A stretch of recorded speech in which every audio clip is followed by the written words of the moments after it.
Well, after last year's demolition of the Swans by 52 points at Domain Stadium, the tables were well and truly turned at the SCG on Saturday as the Eagles dropped their fifth straight game on the road with a 39-point defeat in wet and slippery conditions. The boys slide to 3-2 now on the season as they get back on track, hopefully this Sunday against the Magpies. Thanks for watching Eagle Review, proudly sponsored by Masters, who are doing a great job. Speaking of which, Benny Roberts, the boys hit the lead with 10 minutes into the third quarter.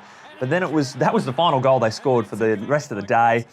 Where do you think it went wrong? Yeah, only 3 goals for the second half, which isn't great. Obviously, you're not going to win too many games if you only score that many goals in a half. But yeah, I thought they were, in control of things halfway through the third when they hit the front. But then from there, I spoke to Gov after the game. He said nothing really changed. It was just a couple of critical moments, and then another one, then another one. So critical moments. Simo spoke about it as well. So hopefully it's not panic station. Should this road record be an area of concern for the club and fans alike? Well, no. When you think about who we've played on the road. We've played Adelaide in Adelaide, Hawthorn away, then Hawthorn away again to start this year, and now Sydney away at the SCG. They're all pretty handy teams. It's not like they're all games you go, yep, we should win, and we're losing. So there's a couple of factors at play.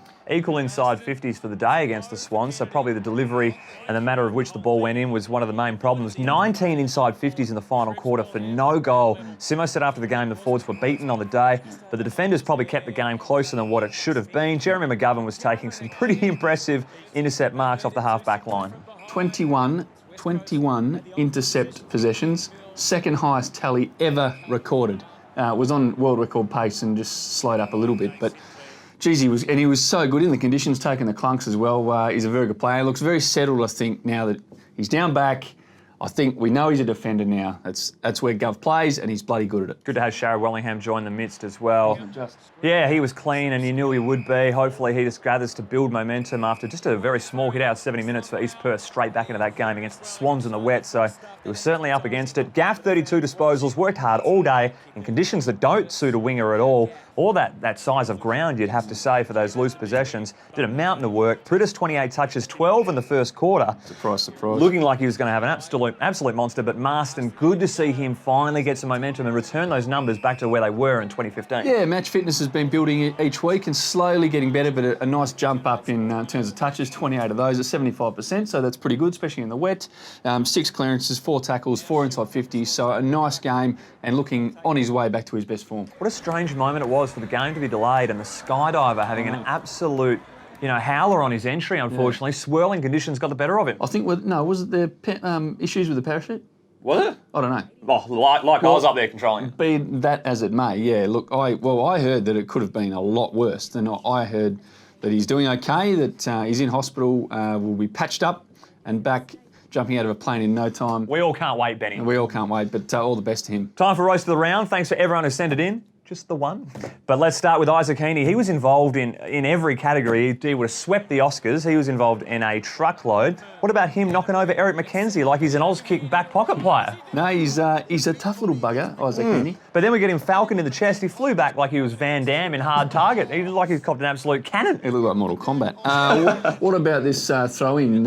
You don't see these, you see these in junior footy. We used to have an umpire. Call it back. Who used to throw it and just call it back. I thought that actually might happen. Tommy Mitchell was ducking for cover. I thought it'd actually go back, but didn't happen. We'll give it to Sinclair, ex-Eagle, hitting Redden high in the play. Look, if you're going to hit someone in your old team, make sure you played with him and get a bit of spark that way. You probably eyed him off for weeks going, well, I'll hit him because I didn't really play with him. He's a bit of an outside. The AFL will be flat because if it was an ex-player, Britta tried to start a melee, but the AFL will be flat. There's money gone begging there. A melee on offer, and the AFL are not going to get the money because the boys restrain themselves, which is what we want. The Eagles' financial department will be thrilled with the result. Why do I get this one? The one with the umpire. Every week you throw me the umpire. Yeah, I do. Sorry.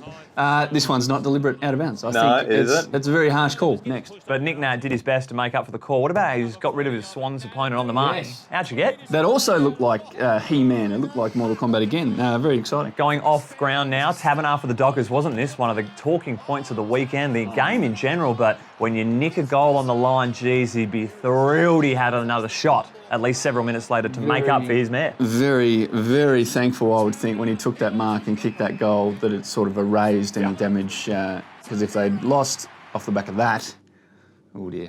But the winner, Tom Dimond or Tom Diamond on Twitter, thanks for alerting us to this. Benny, you might not have seen it because you were at the game, but the telecast, they had one angle that was up in the 15th tier, giving the CBD bouncers. Oh, I think they actually filmed from the top of the Centre Point Tower. Someone told me that. Probably, but the thing was, is that camera was out of sync with all the other cameras. So the winner of Roast of the Round, you see Nick Natanui coming up for the ruck, and he's tapped it, and then the next shot, someone's got the ball and running off with it. And the first time it happened, I didn't really want to say anything because I thought I proper fragged out on the couch and going, I'm not going to admit to my mates that I fell asleep there for a little bit because I've missed something, but that is definitely the winner. And anyway, Masters, do you have WA's more awesome squad? Prove it. You could win 5 tickets to attend West Coast Eagles home game thanks to Masters. Just snap a photo of your squad and use it. #MastersSquad on Masters Instagram and Facebook page to see how you could win the ultimate fan experience. Term and conditions apply. That's all. Thanks for joining us again. Thank you to Masters. Thanks for joining us. Collingwood this Sunday. Let's get the W. Bye.